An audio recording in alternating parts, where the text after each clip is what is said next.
Hola alumnos y alumnas virtuales, bienvenidos a su canal ¿Qué aprendiste? El día de hoy, conmemorando la Revolución Mexicana, daremos una charla de lo que pasó en ese conflicto, así es que pongan atención. La Revolución Mexicana fue un conflicto armado que inició en 1910 como consecuencia del descontento popular hacia la dictadura de Porfirio Díaz, que derivaría en una guerra civil y transformaría radicalmente las estructuras políticas y sociales del país. La revolución comenzó con el levantamiento liderado por Francisco I. Madero, que se oponía a la reelección del general Porfirio Díaz a la presidencia, dictador que había gobernado el país por más de 30 años. Sus principales causas fueron la desigualdad social, la concentración de riquezas en pocas familias, no existía libertad política. ¿Por qué? Porque con trampas Porfirio Díaz se volvía a reelegir y reelegir como presidente, por eso no había libertad política. Le quitaba la tierra a los campesinos. Entonces, todo eso empezó a que la mayoría del pueblo se empezara a enojar contra él y por eso se levantó en armas contra Porfirio Díaz, porque ya tenía 30 años de un mal gobierno.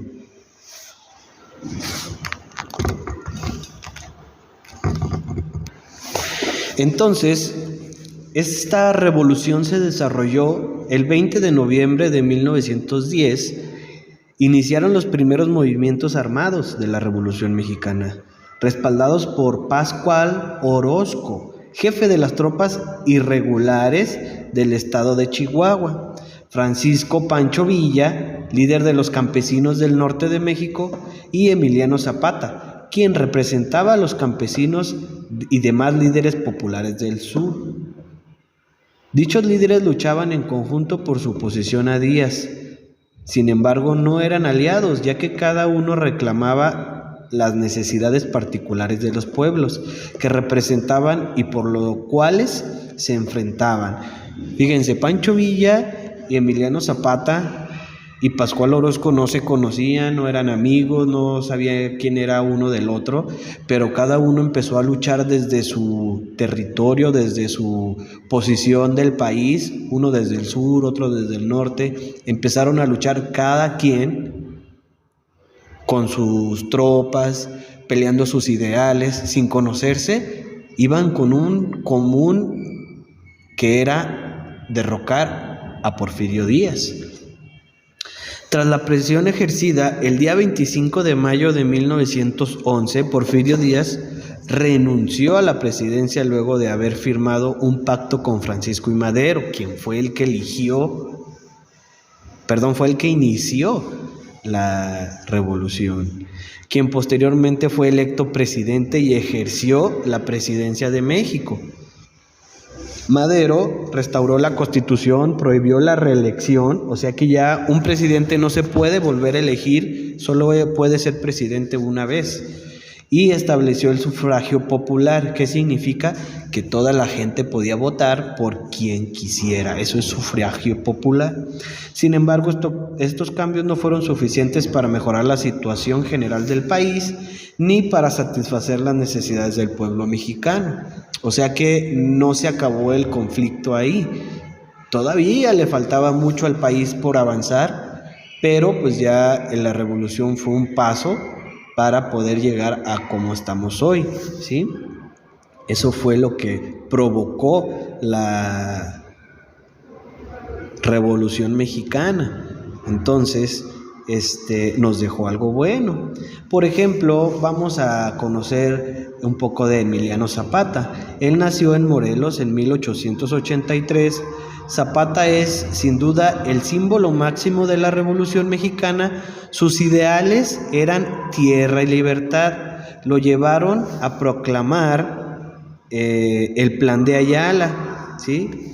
El Plan de Ayala, documento que exigía a los dueños de las haciendas la devolución de las tierras a la clase trabajadora, los campesinos, Emiliano Zapata peleaba por las tierras que le habían quitado a los campesinos y se las habían dado a los hacendados. Eso era lo que peleaba Emiliano Zapata.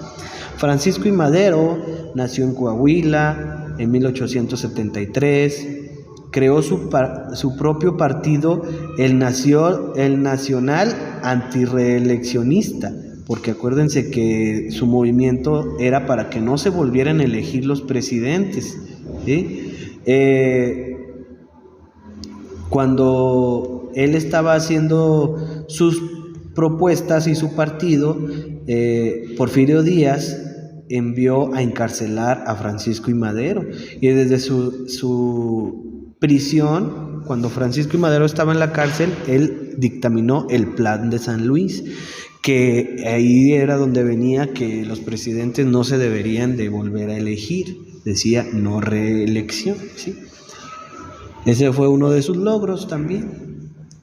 Luego tenemos a Francisco Villa, a Pancho Villa, como todos lo conocemos, pero realmente ese no era su nombre era Doroteo Arango, pero él se puso ese apodo de Pancho Villa porque venía huyendo de la ley. Había matado a una persona que intentó abusar de su hermana, él mató a este abusador, pero pues la policía lo andaba buscando, por eso tuvo que cambiarse el nombre a Pancho Villa.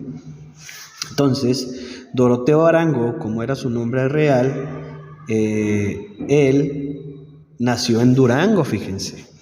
Pancho Villa es de Durango. Tenemos aquí en nuestro estado, tenemos un héroe de la Revolución Mexicana, ¿sí?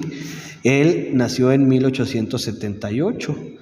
Es uno de los mexicanos más famosos del mundo y es quizá o se deba a que después de asegundar la revolución, o sea, ser el segundo más importante y colaborar con Venustiano Carranza para vencer al general Huerta, siempre se mantuvo en franca rebeldía contra todo el sistema impuesto, o sea que él nunca estaba de acuerdo cuando ya ponían a alguien de presidente, él seguía estando no estaba de acuerdo. ¿Por qué? Porque llegaba otro presidente y no hacía las cosas bien o nomás le iba bien a algunos pocos, pues ahí va Pancho Villa otra vez a pelear.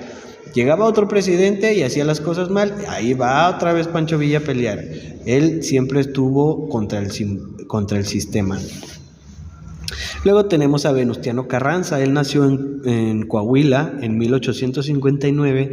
Después de derrotar a Huerta, fue presidente de 1917 a 1920.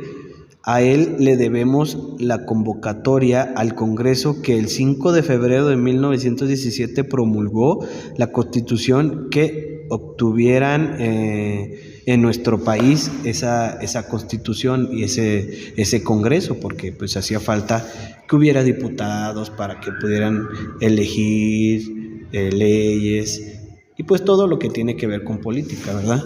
Entonces así fue como se dio ese pequeño paso para nuestra democracia en la Revolución Mexicana. Entonces, ahora sí, niños, díganme, ¿qué aprendiste?